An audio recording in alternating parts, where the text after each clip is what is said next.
The white serving apron felt starched and uncomfortable against my dress. Not the bridesmaid dress I should have been wearing. I'd been cut from that role 3 months ago, but the simple navy sheath I'd chosen specifically because it wouldn't draw attention. Now, with the apron tied around my waist and a silver tray balanced in my hands, I looked exactly like what my mother intended. Hired help. Just circulate with the champagne during cocktail hour, Mom had said an hour earlier, thrusting the tray at me in the venue's kitchen. Since you clearly can't contribute financially, you can at least make yourself useful.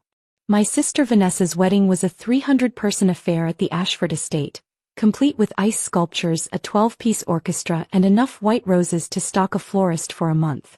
Her fiancé, Bradford Montgomery III, came from old money, the kind of family that summered in the Hamptons and wintered in Aspen. Vanessa had spent the entire engagement reminding everyone that she was marrying into American aristocracy. And I, according to family consensus, was the poor relation who'd embarrassed everyone by choosing charity work over a real career. Emma's doing that non-profit thing, Vanessa had explained to Bradford's family at the rehearsal dinner I'd barely been invited to. Very noble, but, not exactly lucrative. We're just hoping she'll figure out something more practical eventually. What they didn't know, what I'd never bothered to correct, was that my non-profit thing was serving as the lead international development consultant for the Kensington Foundation, one of Europe's most prestigious philanthropic organizations.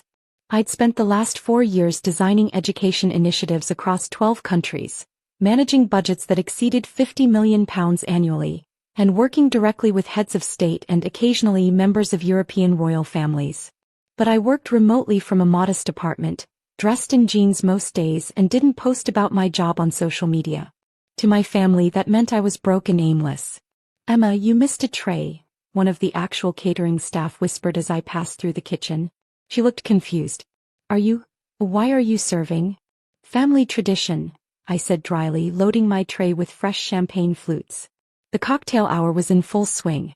Vanessa held court near the garden entrance in her $12,000 gown, Bradford's mother displaying her prominently like a prize orchid.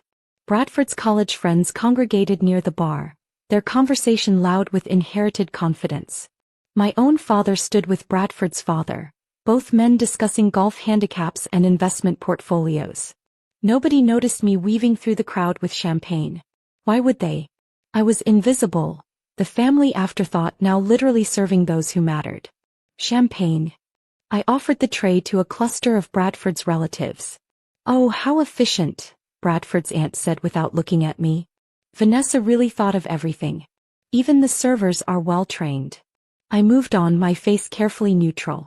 I'd perfected this expression over years of dealing with dismissive government officials and skeptical donors. My family's condescension was mild in comparison.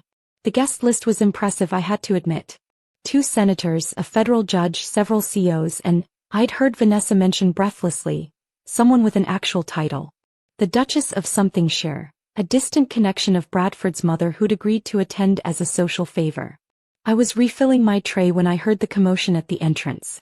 "Her Grace, the Duchess of Ashworth," the coordinator announced. The cocktail hour collectively pivoted. Vanessa nearly tripped over her train rushing to greet her. The Duchess was in her early 60s, elegant in a pale blue suit, her presence radiating the kind of authority that came from centuries of breeding. And she was looking directly at me. My heart stopped. "Oh, not here. Not now. Emma." The Duchess's voice carried across the suddenly quiet garden. "Emma Hartwell?" Every head turned. I stood frozen, the champagne tray suddenly weighing 1,000 pounds. The Duchess navigated through the crowd with purpose, her expression shifting from surprise to something colder. "Emma, what on earth are you doing with that tray?" Vanessa materialized at the Duchess's elbow, her smile bright and confused. "Your Grace, I think there's been a mistake. That's just my sister, she's helping with." "Your sister?" The Duchess's tone could have frozen the champagne. "You have Emma Hartwell serving drinks?" "Well, she's not exactly," Mom started. "Not exactly what?" The Duchess interrupted, her gaze sharp enough to cut glass. He turned back to me. "Emma, why didn't you tell me you'd be attending a family wedding? I would have adjusted my schedule. We could have discussed the Morocco project during the journey." Bradford's mother stepped forward, her expression uncertain. Your Grace, I apologize for any confusion. How do you know? Yo her. The Duchess's eyebrows rose. Emma has been my personal consultant at the Kensington Foundation for 4 years. She's the architect behind our entire African education initiative. She's advised me personally on 17 major projects across 3 continents. The silence was absolute. Somewhere, a champagne flute shattered against stone.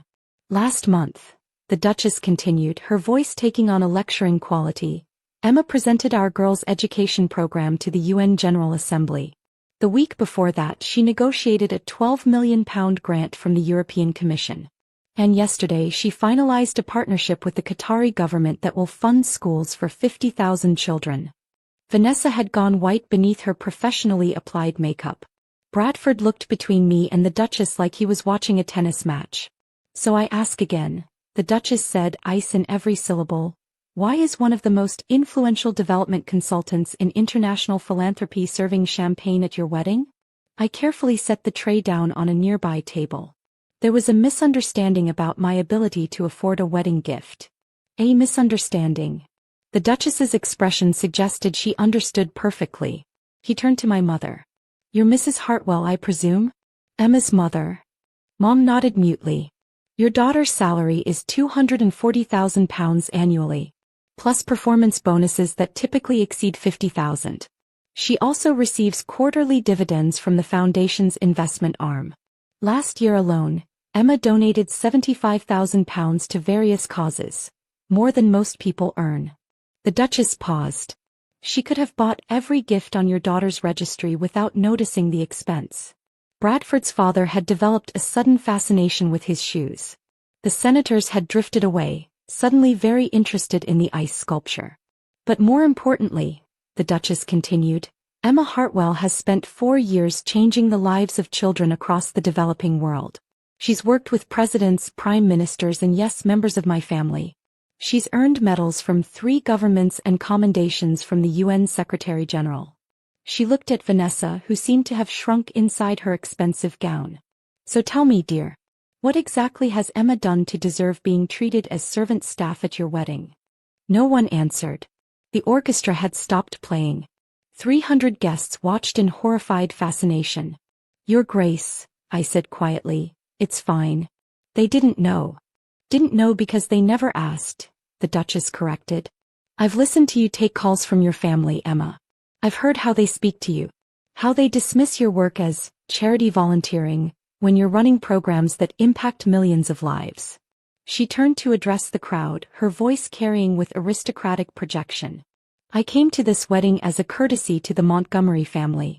But I find I cannot celebrate a union that includes such fundamental disrespect for one of the finest young women I've had the privilege to know. Bradford's mother moved forward, her face pale. Your Grace, please.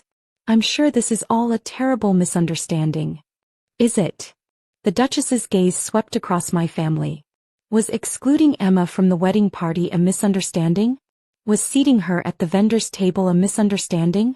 Was forcing her to serve drinks a misunderstanding? Vanessa found her voice. Emma, I didn't mean. I thought you were just. You never said. You never asked, I repeated the Duchess's words. In 4 years, Vanessa, you've asked me about my job exactly once. When I tried to explain, you changed the subject to Bradford's promotion. You decided I was unsuccessful because I don't post Instagram photos from corner offices. The vendor's table? The Duchess asked sharply. Table 24, I confirmed. Next to the catering manager and the florist. The Duchess's expression suggested someone would be paying for that decision. She reached into her clutch and produced an envelope. This was my wedding gift for the happy couple. A donation in their names to the Kensington Foundation's General Fund. £5,000. Vanessa's eyes widened. That was more than most guests would give. However, the Duchess continued, I think instead I'll redirect this to Emma's discretionary fund. She can use it for one of her projects. Perhaps the refugee education program in Jordan.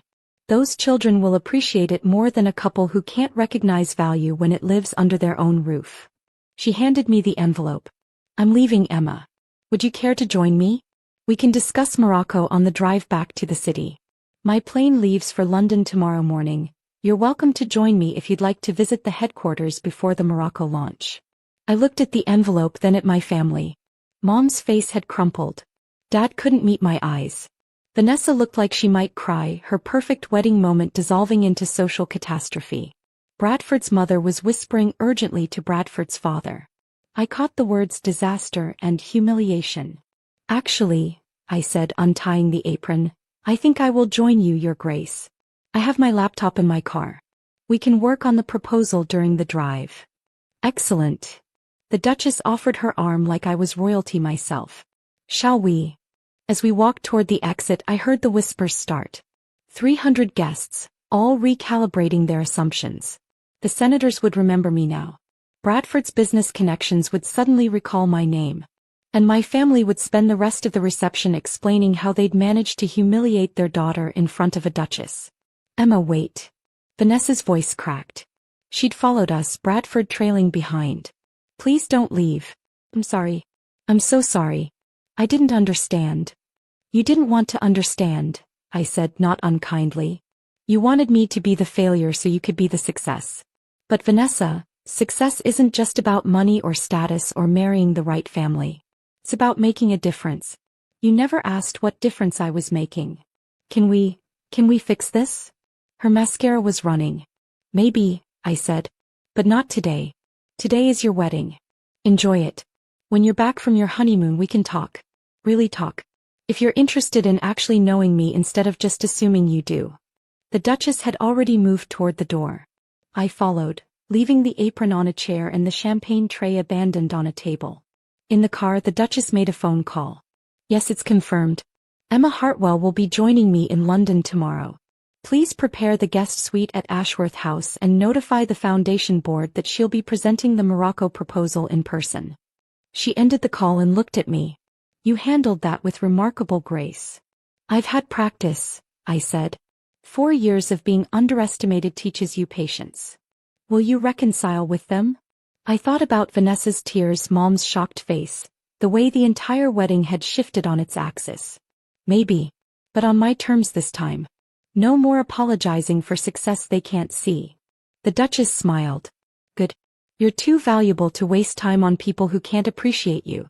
Even if they're family. My phone buzzed. Messages flooding in.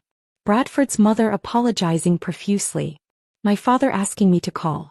A text from Vanessa. Please come back. I'm so sorry. I love you. I turned off my phone and opened my laptop. Should we start with the Morocco education framework or the funding allocation?